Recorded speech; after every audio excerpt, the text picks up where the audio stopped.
proverbio es el 18, ¿verdad? Sí. Sí. Señor Dios, estamos aquí en tu presencia, Padre. Te damos gracias por cada uno de los que ha logrado llegar, Señor. Rogamos, Padre, por aquel que pudiera venir en tránsito, cuídalo y guárdalo y concédele, Señor, llegar en paz también.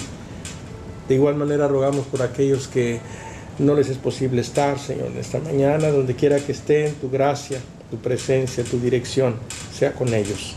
Y concédenos, por favor, en el nombre de Jesucristo, que tengamos un grato tiempo de fortaleza, de edificación, de inspiración a través de todo lo que hagamos. Señor Dios, te reconocemos como nuestro Padre. Amén. Con la rienda, pero dice, la lengua es algo bien difícil, dice, de controlar, ¿sí? Y sí, la verdad es que de pronto estar callados se torna así bien complicado cuando estamos todos callados, ¿no? Y queremos decir algo y es bien difícil de pronto tener esa actitud de decir, bueno, pues no tengo nada que decir, sí, pero pues es difícil de pronto, ¿verdad? Y hablamos y está bien, pero de pronto podemos caer en excesos, ¿verdad? Sí. En las muchas palabras, dice también otro texto, no falta el pecado, ¿sí? Al hablar mucho, a veces en las reuniones familiares, ¿verdad? Empieza y de pronto se acalora todo, ¿verdad? Porque algo se dice, ¿verdad? Que puede ser ofensivo y ahí empieza, ¿verdad? Por eso es complicado eso de la lengua, de las palabras y todo eso. El que mucho habla, mucho se equivoca. Sí. Y lo hacemos, ¿sí? Es cierto. Caemos en esa trampa. Y está consciente uno de eso, ¿verdad? Y sigue hablando como quiera. Hay una frase en la Biblia, no sé dónde, que dice que el que es callado o el que no habla pasa como inteligente. Pues sí, mientras no hable, ¿cómo van a saber qué pienso o cómo soy? Pero el tonto no puede dejar de hablar. Entonces, en Proverbios, sí, que el que está callado pasa como inteligente. Y yo di clases 10 años y siempre le tenía miedo a las que no hablaban, porque no sabía cómo eran. O sea, ¿Qué no pensaban? ¿Qué estaban pensando? sí, podía ser el más inteligente o podía ser el menos inteligente, inteligente. pero no puede uno saber cómo adivinas mientras no hable. Así es. Pero luego de repente también hay que hablar. Claro. También hay que hablar y decir lo que piensas pero luego de repente tampoco hay quien le gusta que le digas lo que estás pensando, ¿verdad? Eso es lo más común. Lo más común. Y menos si se trata de esa persona. O sea, yo no puedo hablar y decir, criticar a cualquier persona sin que esa persona lo siente como que soy yo. O sea, el que hable. Pero en la lengua, gracias a Dios que nos la dio, pero hay que ejercer cierto control, ¿verdad? Claro. Es cierto. Eso es lo de Proverbios. En un pasaje ya muy trabajado, ¿verdad? Lo que es el primer sermón del apóstol Pedro, ¿sí? Es uno de los sermones quizás más completos que tenemos registrados y que se da en un momento crítico del inicio de la iglesia. En el capítulo 2 del libro de los Hechos de los Apóstoles, ¿sí?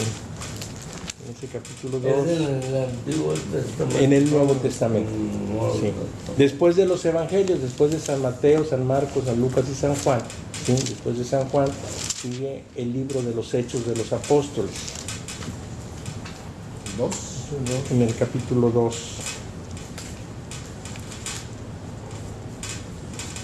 En el capítulo 2 del libro de los Hechos de los Apóstoles.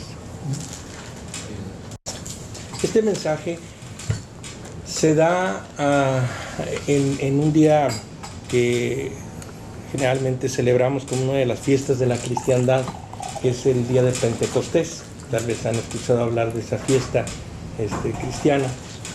Y se da precisamente por razón de lo que sucede en ese día. Ese día, el día de Pentecostés, estaban reunidos en Jerusalén judíos de diferentes regiones, ¿verdad? Del mundo de aquel tiempo. Y pues hablaban las lenguas de origen de donde provenían, ¿sí? Todos los judíos, pero se reunían en Jerusalén por razón de la fiesta de Pentecostés. Y ese día, justamente el día de la celebración de la fiesta de Pentecostés, los discípulos que habían perseverado después de la resurrección del Señor Jesucristo, ellos estaban siguiendo una orden que les había dado el Maestro, de que se quedaran en un lugar y que perseveraran ahí en ese lugar hasta que el Espíritu Santo se manifestara. Y dice la Escritura que estaban todos unánimes en oración y ruego, ¿sí? Ese día de Pentecostés, cuando de pronto, de repente, dice la Escritura, como se pareció como un viento recio que soplaba, que inundaba la casa, y se escuchó un estruendo también muy fuerte, y todos los que estaban reunidos, que eran alrededor de 120 discípulos, dice la Escritura que comenzaron a hablar en otros lenguajes, comenzaron a magnificar a Dios en otros lenguajes que ellos no conocían, ¿sí? Y el estruendo fue tan impresionante que dice la Escritura que los que habían venido a Jerusalén por razón de la fiesta escucharon y se acercaron a ese lugar, ¿sí?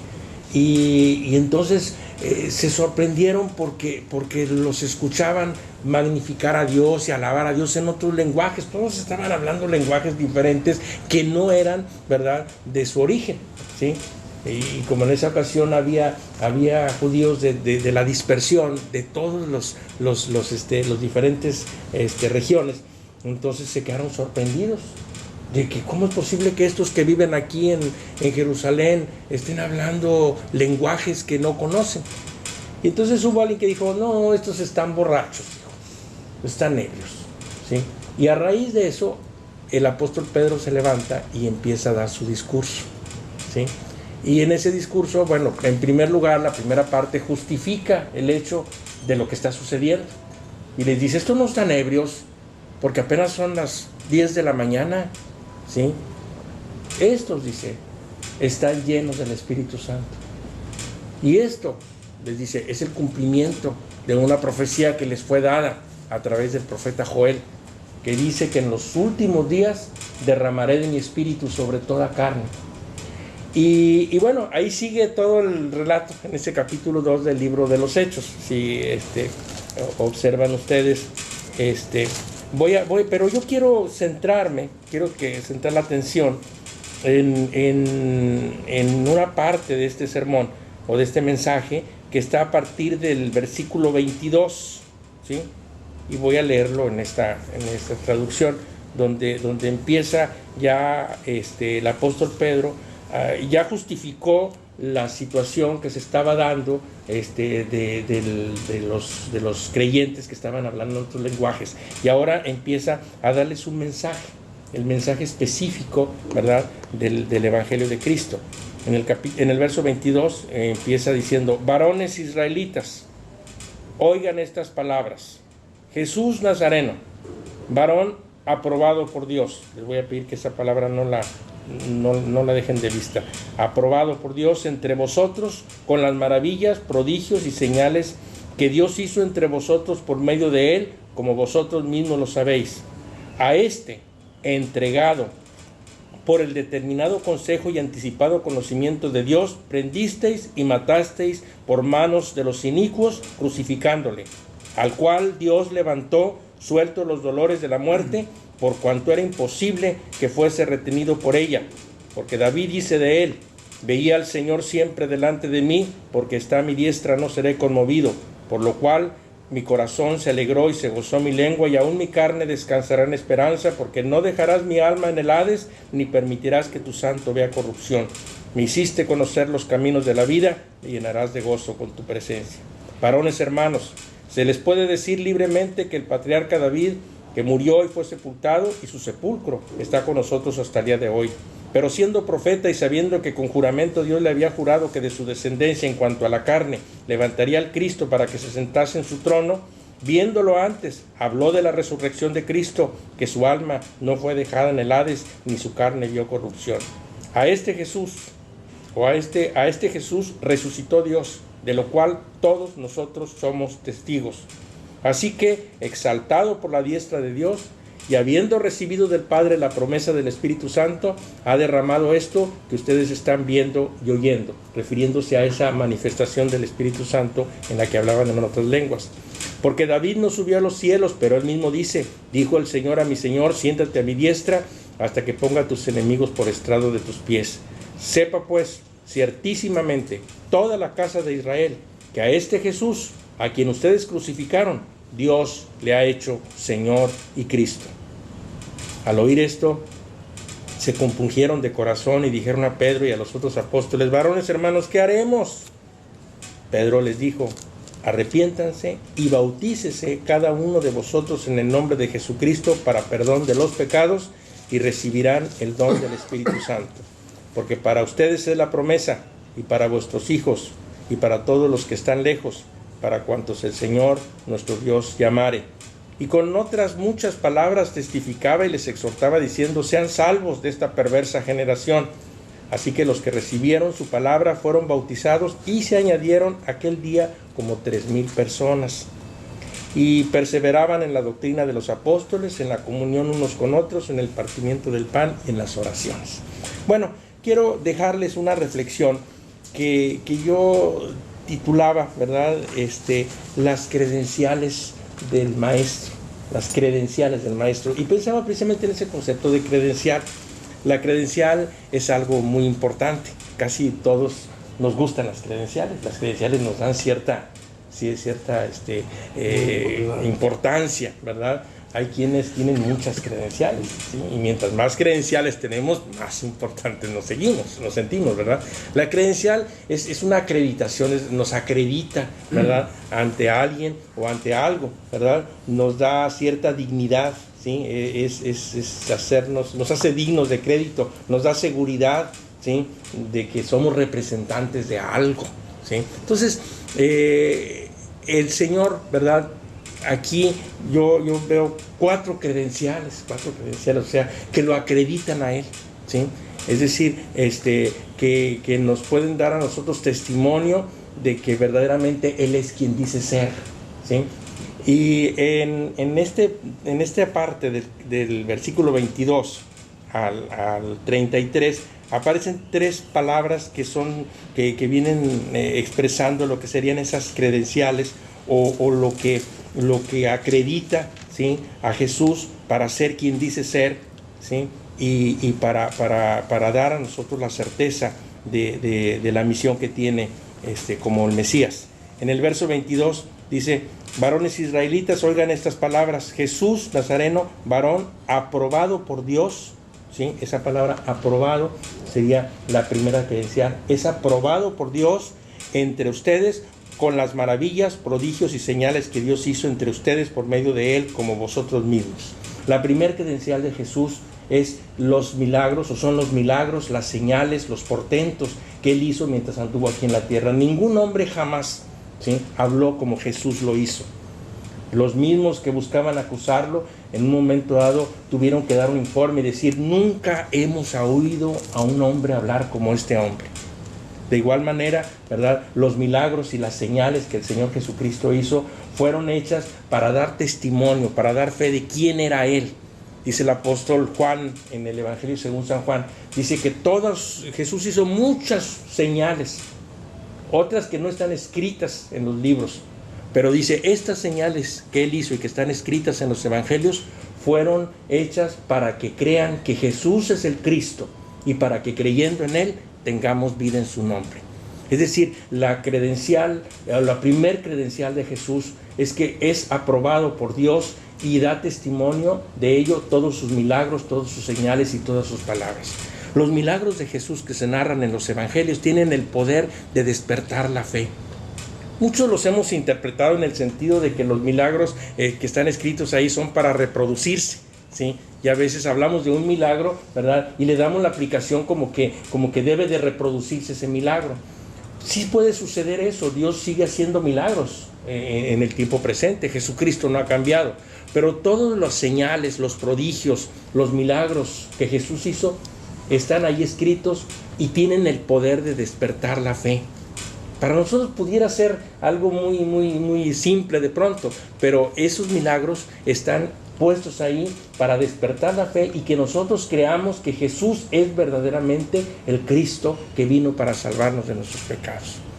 Entonces nosotros podemos estar seguros que Jesucristo verdaderamente es quien dice ser, ¿verdad? Y Dios da testimonio de Él a través de todos los milagros, señales y maravillas que hizo. Nadie, decía yo, hizo jamás, ¿sí?, los milagros que Jesús hizo. La otra de las credenciales es que dice el texto 23, fue entregado por el determinado consejo y anticipado conocimiento de Dios, ¿sí? A dice, entregado por el determinado consejo y anticipado conocimiento de Dios, prendisteis y matasteis por manos de inicuos. Es decir, Jesús fue entregado, ¿sí? Fue entregado por los pecados, ¿sí?, nuestros. Pero algo interesante es que fue entregado no por los judíos. O sea, nosotros hemos tenido la idea, ya ha habido la idea de que los judíos mataron a Cristo. Y bueno, y eso ya ha disminuido un tanto, pero a través de la historia, ¿sí?, se ha acusado a los judíos de matar a Cristo. Sin embargo, es muy claro el texto. Fue entregado por el determinado consejo de Dios, por el determinado y anticipado consejo de Dios. Jesús no fue a la cruz porque lo llevaron los judíos o los fariseos o quienes hayan sido los que vivieron en aquel tiempo, ¿sí?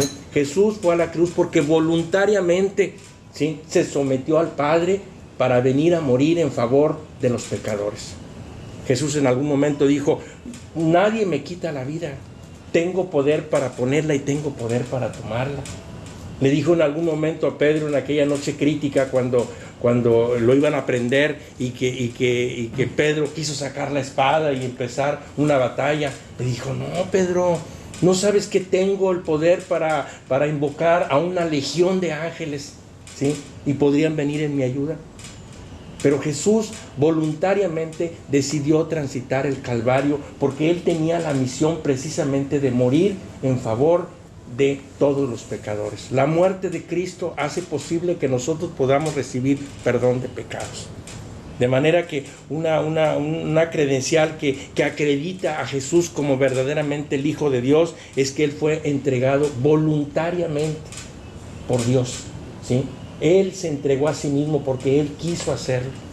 Estuve en la ciudad de Matamoros esta semana pasada llevando a mi hija a que le dieran la visa a una de mis nietas. Y estuve me tocó, mientras esperaba, me metí en una galería de arte que estaba ahí cerca del consulado. Y vi un cuadro que me llamó muchísimo la atención, ¿sí?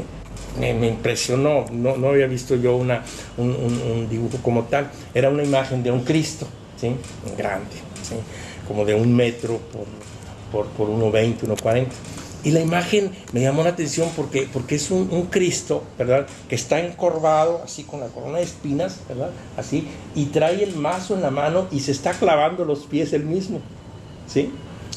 Y me llamó la atención por eso, porque es una imagen que representa lo que fue la obra de que Cristo. Nadie lo mató. Él fue voluntariamente, por amor a nosotros, a entregar su vida, ¿sí? Les digo, durante siglos, ¿sí?, los judíos fueron perseguidos, ¿sí?, y fueron muertos muchos de ellos por acusárseles de haber matado a Cristo. Todavía a mí, en los años 60, me tocó recibir el prejuicio, ¿verdad?, que existía hacia los judíos. Yo recuerdo muy claro el pensamiento, nunca me encontré con un judío, pero yo tenía la idea de que era común que si veías a un judío debías escupirlo en la cara, ¿sí? Era una forma de demostrar que ellos, o el rechazo o el repudio que existía hacia ellos, cuando verdaderamente Jesús voluntariamente fue a entregar su vida. Fue entregado por el determinado consejo y conocimiento de Dios. A Jesús nadie lo mató. Él fue voluntariamente a entregar su vida por amor a nosotros, ¿sí? De manera tal que eso es lo que lo acredita a Él como Salvador, porque Él dio su vida. Si Jesús no hubiera muerto, no habría esperanza para nosotros, porque era necesario que un inocente pagara por todos los culpables, que un inocente muriera por los pecadores. Y Jesús, ¿sí?, es hombre como nosotros, pero sin pecado, porque Él jamás pecó. Y en ese sentido, Él tenía poder, ¿sí?, para que a través de su sangre, a través de su muerte, nosotros pudiéramos ser justificados. Entonces, Jesús es muerto por nosotros, es entregado por nosotros. Pero también dice ahí el texto que Dios lo levantó suelto los dolores de la muerte, porque era imposible que fuera retenido por ella. Dice la Escritura que la paga del pecado es muerte. O sea, necesariamente por el hecho de ser pecadores tenemos que pasar por la muerte, por el tránsito de la muerte, porque es la consecuencia del pecado. Pero Jesús no había pecado, por eso era imposible que fuera retenido por los dolores de la muerte. Jesús resucitó de entre los muertos. Quizá esta es la credencial que más pudiéramos nosotros beneficiarnos de ella, ¿sí?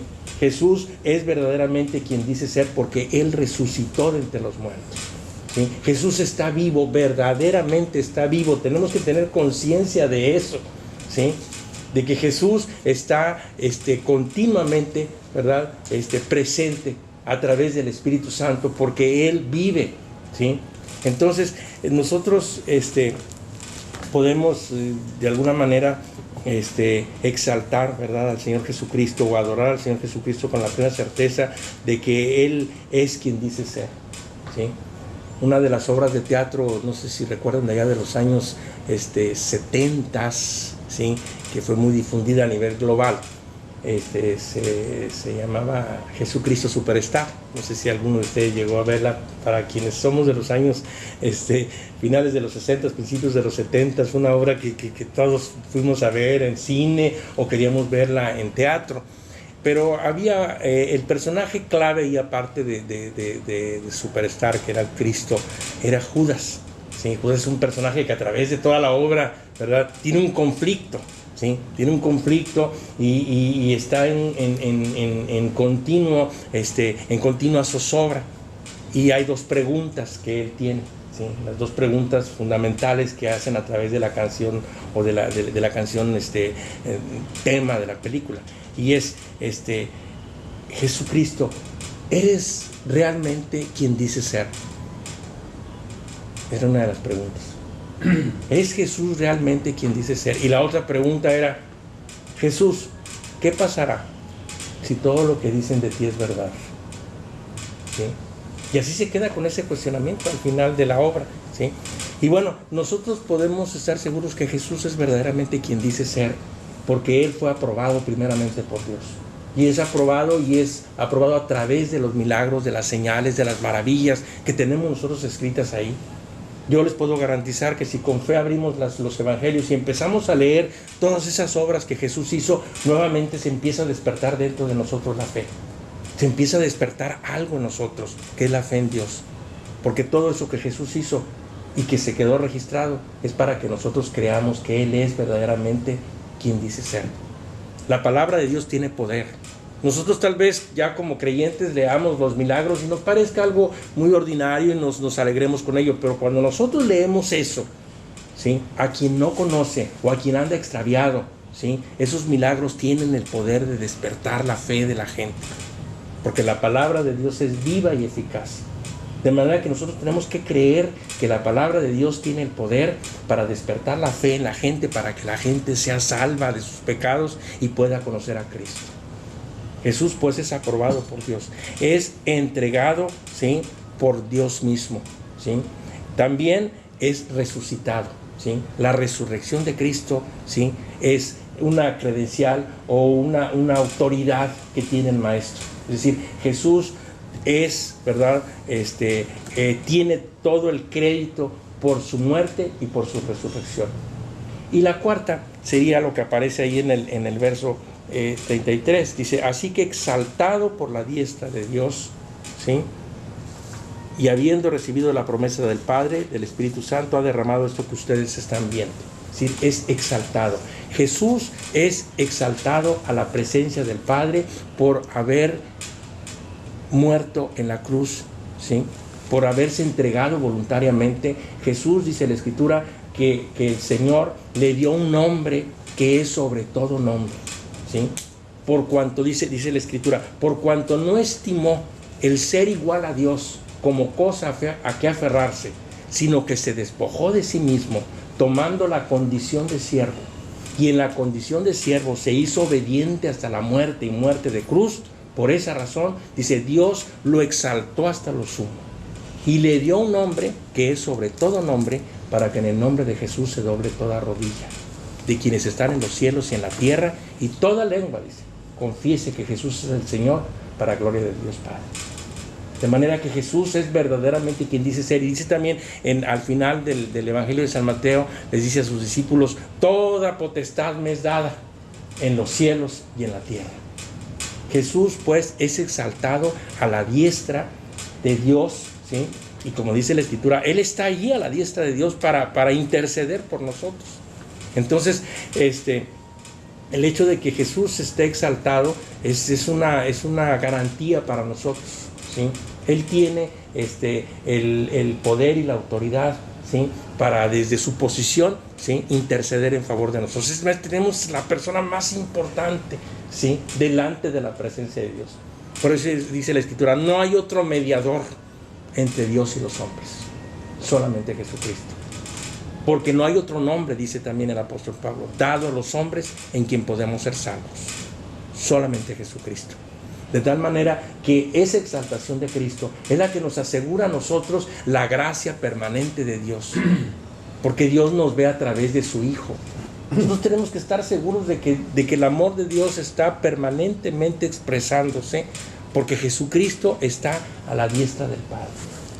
De modo que podemos nosotros estar confiados y seguros, acercarnos a Dios con toda la seguridad. Dice el autor de la epístola a los Hebreos, acérquense, ¿sí?, al trono de la gracia con la plena certeza de que Dios está favorable hacia nosotros.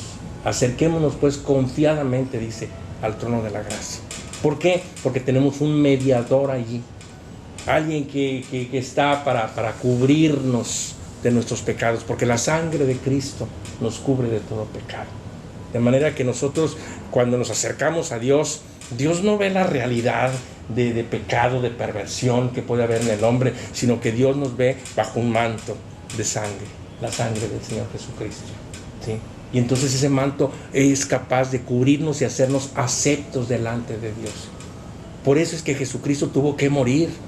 Por eso es que Él tuvo que ser entregado. Dios sabía que no había manera alguna de que el hombre pudiera ser justificado de sus pecados y llegar a su presencia si no tenía, ¿sí?, una cobertura, si no tenía una forma de limpiarse o de librarse de los pecados. Jesús pues nos cubre con su sangre. Él es muerto en favor de nosotros. Es muerto por mí. Fue entregado por mí, ¿sí? Yo tengo que personalizarlo esto y decir que Jesús, ¿verdad?, fue entregado por mí, voluntariamente se entregó por mí, resucitó en favor mío, ¿sí? Porque si Jesús resucitó, entonces yo tengo la esperanza y la certeza de que voy a resucitar también. Y tengo la esperanza y la certeza de que aquí en la cotidianidad tengo un intercesor permanente, poderoso, ¿sí?, a la diestra del Padre. De modo tal que yo puedo estar siempre confiado de que Dios me va a escuchar. Puedo estar siempre confiado que aunque yo fallara y cometiera un pecado, ¿verdad?, que pues todos tenemos la posibilidad de errar durante el día, ¿sí?, tengo también la certeza de que ante la presencia del Padre está el Señor Jesucristo para interceder por mí. De modo tal que nosotros podemos con toda libertad acercarnos a Dios. Nosotros a veces pensamos que Dios, como un Dios acusador, ¿no? Que si algo hiciste mal, inmediatamente nosotros nos acusamos y pensamos que así como nosotros nos acusamos o así como nos acusan los demás, Dios también nos acusa. No, Dios no nos acusa. Jesús no vino para condenar al mundo, sino para que el mundo sea salvo por él. Entonces, cuando nosotros hablamos de la acreditación de Jesús, por eso dice al final, casi en la conclusión del sermón, dice el apóstol Pedro, a quien vosotros crucificasteis, Dios le ha hecho Señor y Cristo. Y Él es Señor y Cristo porque dio testimonio a través de sus milagros, porque voluntariamente entregó su vida en favor de nosotros, porque resucitó de entre los muertos para hacernos esperanza y porque está exaltado a la diestra del Padre, ¿sí? Con todo el poder para interceder por nosotros. De manera que, hermanos, tengamos presente, ¿verdad?, que verdaderamente Jesús, ¿verdad?, es digno de todo crédito, ¿sí? Esa acreditación, ¿sí?, le viene precisamente porque fue aprobado por Dios, porque fue entregado por el conocimiento de Dios para beneficio de nosotros, porque Dios lo levantó de entre los muertos y porque finalmente está exaltado a la diestra del Padre.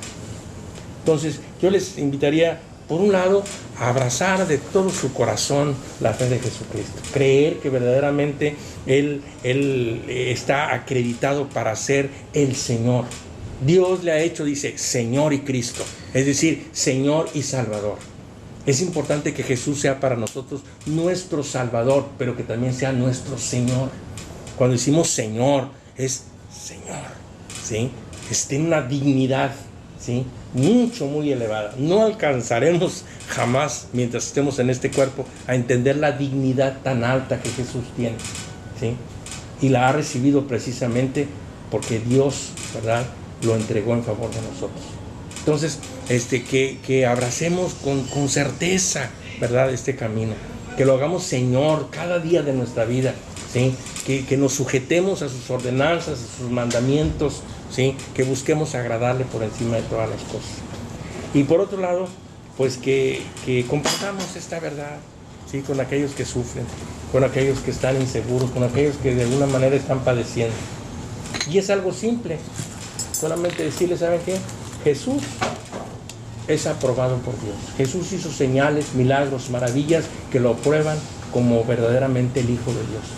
Número 2, Jesús murió, y murió precisamente para salvarnos. Jesús fue entregado no por los judíos de su tiempo, ¿sí? Jesús fue entregado por el determinado consejo de Dios. Dios quiso, ¿sí?, que Jesús muriera para que nosotros tuviésemos perdón y salvación. Y tercero, Jesús no se quedó muerto. Jesús resucitó entre los muertos. La resurrección de Cristo tiene poder, ¿sí? Y decirles también que Jesús está para apoyarnos, para ayudarnos. Está ante la diestra del Padre. De tal manera que tengamos confianza y nos acerquemos con plena certidumbre de fe, sabiendo que Jesús ha sido acreditado por Dios, ¿sí?, para ser nuestro Salvador. Que Él es verdaderamente quien dice ser, ¿sí?, y que todo lo que Él dijo es verdad, ¿sí?